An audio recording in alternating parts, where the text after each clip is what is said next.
Hello दोस्तों, कैसे हैं आप। दोस्तों, अक्सर मैं आपके सामने नई नई जानकारी लाता रहता हूं। जो आप कमेंट करते हैं उन पर वीडियो ज़रूर बनाता हूं। आज की वीडियो है दोस्तों कि बहुत से भाई बहन ये कह रहे हैं कि सर ये बताएं कि वर्ग 2 जनजाति विभाग हमारी चयन सूची में नाम आया है, हमारी प्रतीक्षा सूची में नाम आया है, तो डॉक्यूमेंट्स कौन से अपलोड करने हैं, तो इस बारे में बात करेंगे। साथ में वर्ग 3 के काफ़ी कमेंट आ रहे हैं, यानी कि मैं लगातार वर्ग 1 और वर्ग 2 पर वीडियो ला रहा हूं, चाहे डीपीआई की बात करूं, चाहे जनजाति विभाग की बात करूं। उनमें वर्ग 3 के भी काफ़ी कमेंट आते हैं कि सर हमारे ऊपर तो कुछ बोलें, हमें तो कुछ अपडेट दें दोस्तों। तो आज उस बारे में भी बात करेंगे। तो सबसे पहले बात करते हैं हम जनजाति विभाग की, वर्ग 2 की, जो कि सिलेक्शन लिस्ट में जिनके नाम आ गए हैं और वेटिंग लिस्ट में भी जिनके नाम आ गए हैं। तो वो भाई बहन ये जानना चाह रहे हैं कि सर हमें डॉक्यूमेंट्स कौन से अपलोड करने हैं। इस पर मैं डीपीआई पर काफ़ी वीडियो ला चुका हूँ, सेम डॉक्यूमेंट हैं। यदि आपने वर्ग 2 में वेटिंग लिस्ट में हैं तो आपने डॉक्यूमेंट्स अपलोड किए होंगे। यहाँ पर यदि आप जनजाति विभाग की चयन सूची में हैं तो वही डॉक्यूमेंट्स अपलोड करने हैं।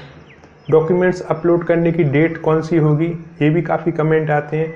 तो दोस्तों ये आपको 5 मई को पता चल जाएगा। जनजाति विभाग ने मेंशन कर दिया है कि 5 मई को आपको अपडेट मिल जाएगा कि आपके डॉक्यूमेंट्स अपलोड कब से होने हैं, कब से डॉक्यूमेंट वेरिफिकेशन होना है, कब आपकी फाइनल चयन सूची जारी होगी और कब आपकी ज्वाइनिंग होगी। जनजाति विभाग जो है अपना शेड्यूल अपडेट कर देगा, यानी 5 मई तक आपको वेट करना है। अब बात करते हैं कि आपको कौन कौन से डॉक्यूमेंट्स अपलोड करना है।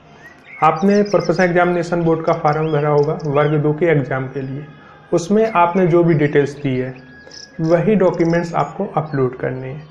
अब आपको स्वयं मालूम होगा कि उसमें आपने क्या क्या डिटेल्स दी है, तो वही डॉक्यूमेंट्स यहाँ पर अपलोड करने हैं। फिर भी मैं दोहरा देता हूँ दोस्तों कि 10th की मार्कशीट अपलोड करनी है। क्यों करनी है कि डेट ऑफ बर्थ 10th की मार्कशीट से ही देखी जाएगी। यदि आपकी 10th की मार्कशीट में मान लो कि डेट ऑफ बर्थ नहीं है तो फिर जो आयु संबंधी प्रमाण पत्र है वो आप अपलोड कर सकते हैं। लेकिन जहाँ तक मुझे पता है अधिकांशतः 10th क्लास की मार्कशीट में आपकी डेट ऑफ बर्थ होती है, तो डेट ऑफ बर्थ 10th की मार्कशीट से ही देखी जाएगी, तो उसे अपलोड करना है। इसके बाद आते हैं आपके 12वीं क्लास की मार्कशीट। तो 12वीं क्लास की मार्कशीट अपलोड करनी है। आपने जिसमें जो स्नातक किया यानी ग्रेजुएशन किया है वो मार्कशीट अपलोड करनी है। इसके बाद आपने डीएड किया हो, डीएलएड किया हो, बीएड किया हो, उसकी मार्कशीट अपलोड करनी है। इसके बाद यदि आप किसी भी रिजर्वेशन में आते हैं, रिजर्वेशन भी मैं बता देता हूँ। जैसे कि मान लो आप अतिथि शिक्षक हो, 25% रिजर्वेशन चाहिए, तो उससे संबंधित प्रमाण पत्र अपलोड करना है। आप यदि किसी भी कास्ट में आते हैं तो कास्ट सर्टिफिकेट आपको अपलोड करना है। आप दिव्यांग हो तो दिव्यांग प्रमाण पत्र अपलोड करना है। मध्य प्रदेश के निवासी हो तो मूल निवासी अपलोड करना है। तो ये वही प्रमाण पत्र हैं जिनकी डिटेल्स आपने प्रोफेशनल एग्जामिनेशन बोर्ड में फॉर्म फिल करते हुए दे दी थी दोस्तों।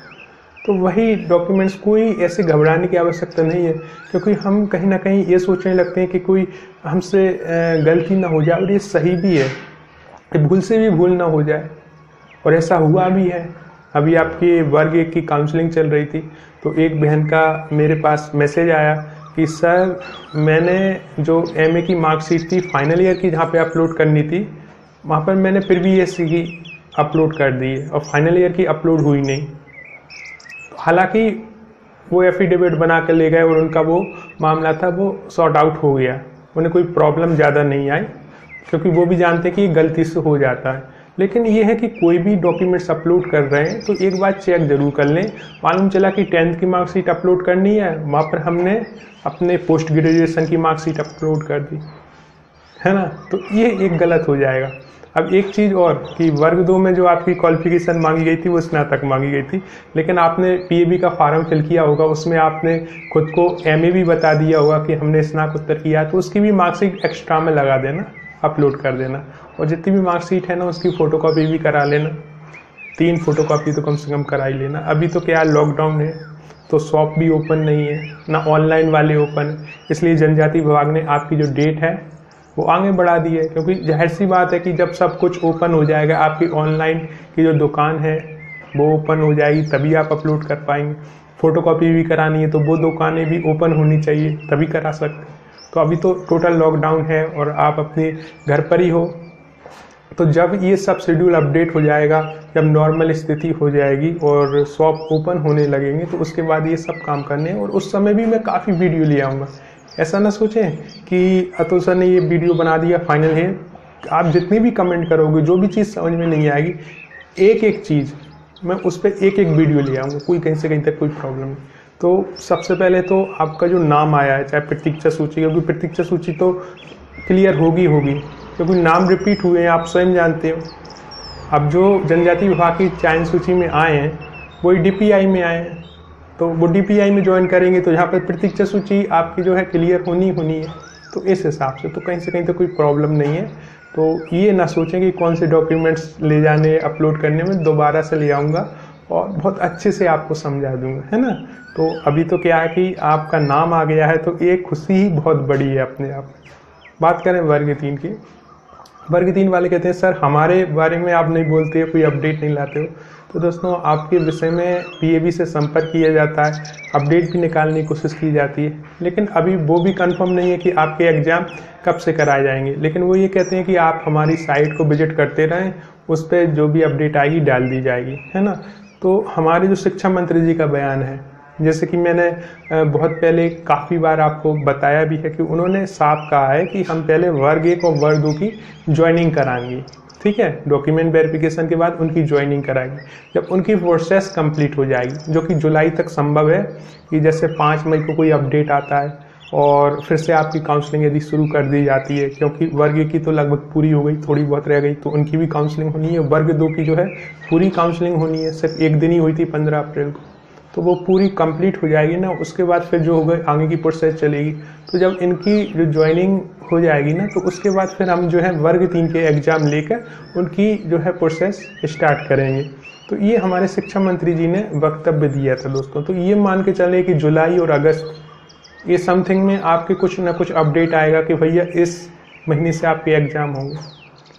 और PAB भी जो है 1 महीने पहले ही आपको डेट बता देगा, उसके 1 महीने बाद एग्ज़ाम ले सकता है, क्योंकि एक नियम है कि आप कोई भी एग्ज़ाम लेंगे उसके 1 महीने पहले डेट्स जारी कर देंगे। तो वो PAB नियम फॉलो करेगा, वो 1 महीने पहले भी बता सकता है, 2 महीने पहले भी बता सकता है उनका जैसा। लेकिन हाँ, 1 महीने तो कंफर्म है कि वो जब भी डेट बताएगा आपको 1 महीने का टाइम तो मिलेगा ही मिलेगा।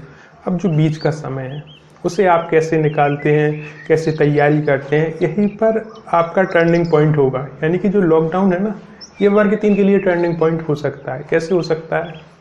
या तो आप अपनी पढ़ाई पे फोकस कर सकते हो या फिर और चीज़ों पे फोकस कर सकते हो। आप पढ़ाई पे फोकस कर रहे हो तो अपने नंबर बढ़ा रहे हो, और चीज़ों पर फोकस कर रहे हो जैसे कि भैया एग्ज़ाम होंगे कि नहीं होंगे, कितनी सीट्स आएंगी, एग्ज़ाम कब होंगे, कोरोना वायरस तो बढ़ता जा रहा है, तो इन पर फोकस करोगे तो आप अपने कहीं ना कहीं नंबर घटाते जा रहे हो। और सब नंबरों का ही खेल है। आप जिस कैटेगरी में आ रहे हो उसमें आपको बेस्ट करना है, तभी तो आपका चयन सूची में नाम आएगा। तो ये दोस्तों, थोड़ा मैं आपको और डिटेल्स में बता दूं कि आप जब सकारात्मक सोचकर पढ़ाई करते हैं तो उसका क्या असर होता है, नकारात्मक सोचते हैं तो उसका असर क्या होता है। जैसे कि उदाहरण हम कोरोना वायरस का ले लेते हैं। उदाहरण के रूप में 1000 लोगों का कोरोना वायरस टेस्ट कराया जाए, ठीक है, समझना इस बात को। 1000 लोगों का कोरोना टेस्ट कराया गया उदाहरण के रूप में। अब उसमें से 100 लोग थे वो पॉजिटिव आ गए, और जो नेगेटिव आए वो कितने आए? 900 लोग। अब इसे आप ऐसे भी देख सकते हो कि 100 लोग जो हैं पॉजिटिव आए हैं। इस चीज़ को भी सोच सकते हो और डिमोटिवेटेड हो सकते हो, या फिर ये सोच सकते हो कि 1000 लोगों का टेस्ट कराया गया तो 900 लोग नेगेटिव आए हैं, तो ये बहुत बड़ी चीज़ है, 900 लोग तो नेगेटिव आ रहे हैं। तो इसे सोचकर ही आप जो है सकारात्मक दृष्टिकोण अपना सकते हो। अब मान लो कि 100 लोग जो है पॉजिटिव आए हैं, 100 में से कुछ ऐसे लोग हैं, 5 लोग ऐसे हैं जिनकी कोरोना वायरस के चलते मृत्यु हो गई, लेकिन 95 लोग ऐसे हैं जो स्वस्थ हो गए, कोरोना वायरस को हराकर वो स्वस्थ हो गए। अब इसमें भी आप देख सकते हो कि ये सोच सकते हो कि 5 लोगों की मृत्यु हुई कोरोना वायरस, इसे सोच कर डिमोटिवेटेड हो सकते हो, या फिर ये सोच सकते हो कि कोरोना वायरस भी हो जाए तब भी 95 लोग जो हैं सही हो गए, उसे भी उन्होंने हरा दिया। तो ये एक जो चीज़ है वो सकारात्मक की तरफ ले जाती है। अब पूरी चीज़ को आप समझना, या तो ये कहा जा सकता है कि 100 लोग जो थे वो पॉजिटिव आ गए कोरोना वायरस को लेकर और 5 लोगों की मृत्यु हो गई, या फिर ये कहा जा सकता है कि 900 लोग जो थे वो नेगेटिव आए और उनमें से भी जो 100 पॉजिटिव आए थे 95 लोग सही हो गए, कोरोना वायरस को हरा दिया। यही वर्ग 3 पर लागू होता है। या तो ये सोच सकते हो कि कभी भी एग्ज़ाम हो हम इतना अच्छे से पढ़ाई करेंगे कि हमें एक सीट मिल जाएगी, और वर्ग 3 ही क्यों, वर्ग 3 ही क्यों। हम तो ये भी कहेंगे कि आप RTET की तैयारी कर रहे हो तो उसमें भी हम बेस्ट करेंगे, UPTET की तैयारी कर रहे हो तो उसमें भी हम बेस्ट करेंगे, CTET आपने क्लियर कर रखा है, केंद्रीय विद्यालय के फॉर्म फिल कर रहे हैं तो उसमें भी बेस्ट करेंगे, और वर्ग 3 हुआ और होना ही है तो उसमें भी बेस्ट करेंगे।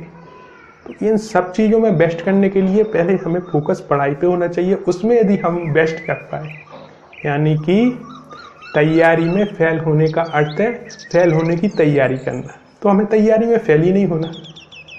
तो हम जब तैयारी में फेल नहीं होंगे तो अपने नंबर बढ़ा रहे हैं और फोकस सिर्फ तैयारी पे करना है। अब बहुत से भाई बहन कहते हैं सर साल भर तो हो गई तैयारी करते करते, करीब 1-1.5 साल हो गई, पढ़ी तो रहे। अरे योग्यता बढ़ा रहे हो अपनी, वर्ग 3 को सामने रख के क्यों पढ़ रहे हो? योग्यता बढ़ाने के लिए पढ़ो ना। आपकी योग्यता बढ़ रही है तो आप केंद्रीय विद्यालय में भी सिलेक्ट हो सकते हो, UPTET में भी सिलेक्ट हो सकते हो, RTET में भी सिलेक्ट हो सकते हो, MPTET में भी सिलेक्ट हो सकते हो। ये तो सब चीज़ें हैं, लेकिन आप जब योग्यता बढ़ाते हो तो कहीं भी सिलेक्ट हो सकते हो।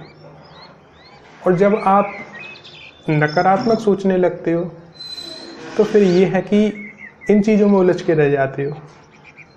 तो चूज आपको करना है कि हमें अपनी पढ़ाई पर फोकस करना है कि इन चीज़ों पर फोकस करना है, क्योंकि आप स्वयं जानते हो कि एक दिन में तो तैयारी होती नहीं है कोई भी बड़े कंपटीशन में जिसमें कि 6.5 लाख फॉर्म फिल हो, है ना। 6.5 लाख लोग एक जैसा तो सोचेंगे नहीं।